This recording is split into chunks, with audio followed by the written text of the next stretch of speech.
This is the story of Davy Crockett. You can read along with me in your book. You will know it is time to turn the page when you hear the chimes ring, like this. Let's begin now. In 1813, most of America was wilderness.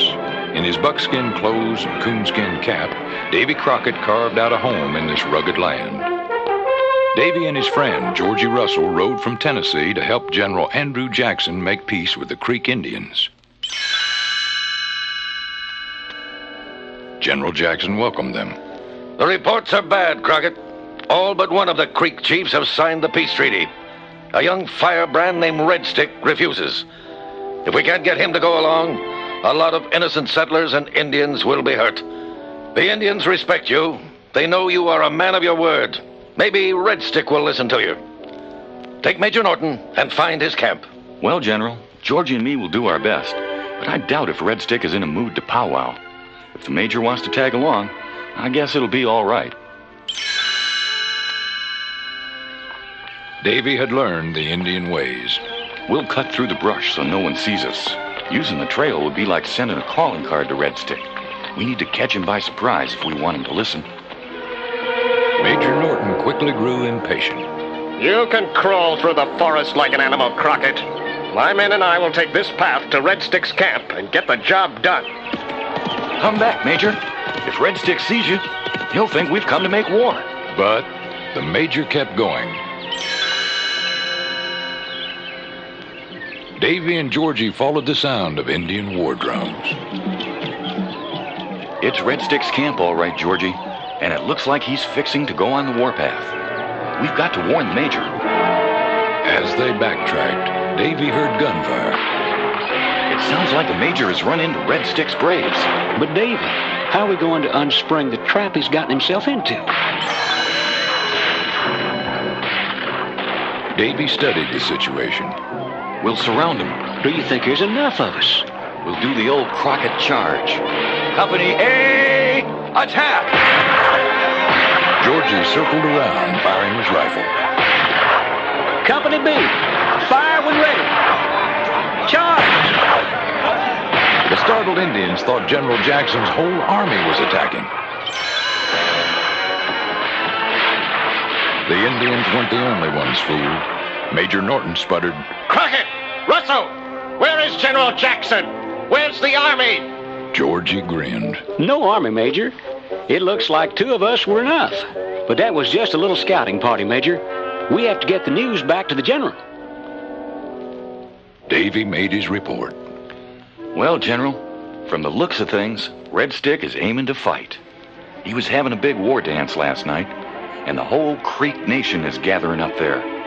We'll have to move fast. Georgie and I will go back alone. This is an army matter, Crockett. My troops and I are going back with you. That's an order.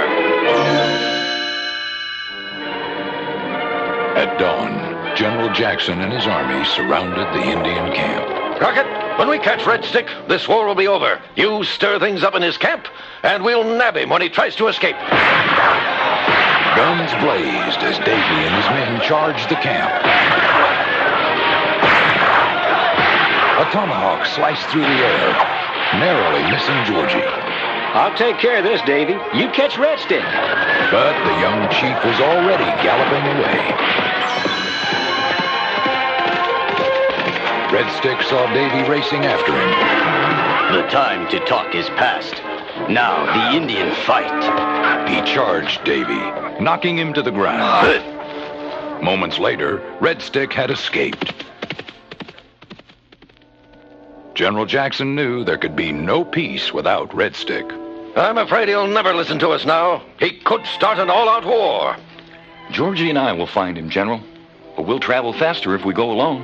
Remember what happened when Red Stick saw those bluecoats last time? I don't want any arguments, Crockett. You're taking Major Norton. They tracked Red Stick through the mountains and into the steaming swamps. Many times they got close to him, but every time Red Stick managed to escape. Finally, the Major decided to turn back. My men are too sick with swamp fever to go on, Crockett. Well, Major, Georgie and me will go on alone.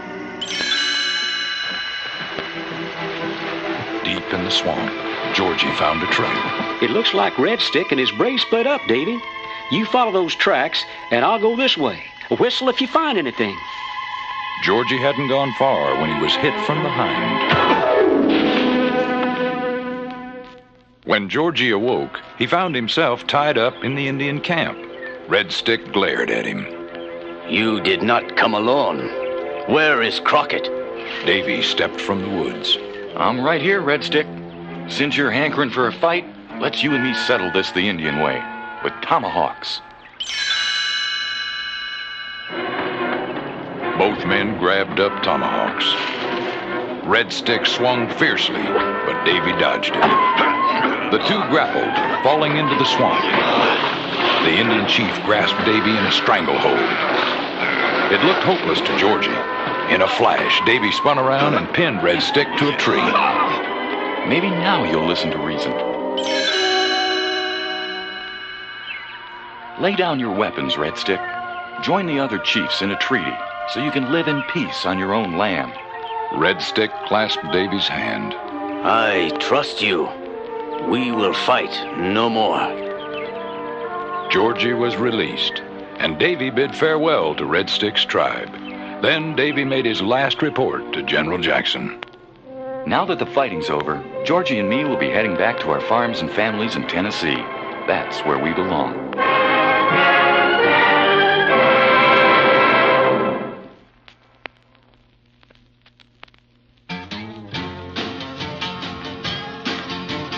Born on a mountaintop in Tennessee, greenest state in the land of the free. Raised in the woods so he knew every tree.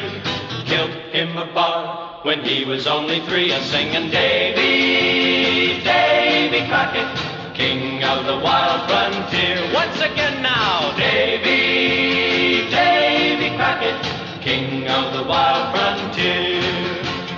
Off through the woods he's a-marching along, making up yarns and a-singing a song. He's a-itching for fighting and a-righting a wrong. He's ringy as a bear and twice as strong, a-singing Davy, Davy Crockett, king of the wild frontier. Let me hear you sing it, Davy, Davy Crockett, king of the wild frontier. Went off to Congress and served a spell, fixing up the government and laws as well. Well, he took over Washington, so we hear tell, and patched up the crack in the Liberty Bell, a-singing Davy, Davy Crockett, king of the wild frontier. Let's sing together now, Davy, Davy Crockett, king of the wild frontier. He heard of Houston and Austin, and so to the Texas plains he just had to go, where freedom was fighting another foe, and they needed him at the Alamo, a-singing Davy, Davy Crockett, king of the wild frontier. Now let me hear you shout it, Davy, Davy Crockett, king of the wild frontier.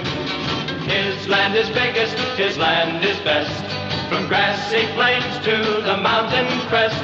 He's ahead of us all, a-meeting the test, following his legend right into the west, a-singing Davy, Davy Crockett, king of the wild frontier. Let me hear you shout it, Davy, Davy Crockett, king of the wild frontier. Are you a coonskin cat? Davy, Davy Crockett.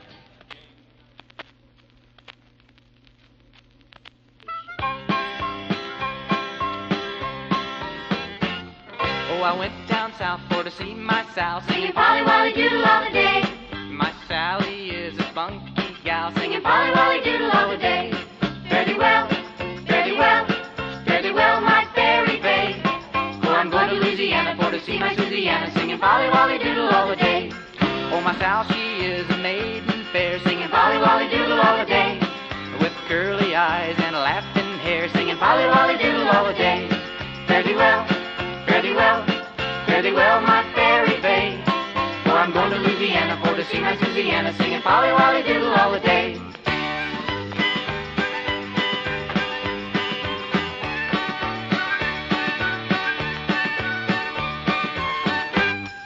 a bullfrog sitting on a railroad track singing Polly Wolly Doodle all day.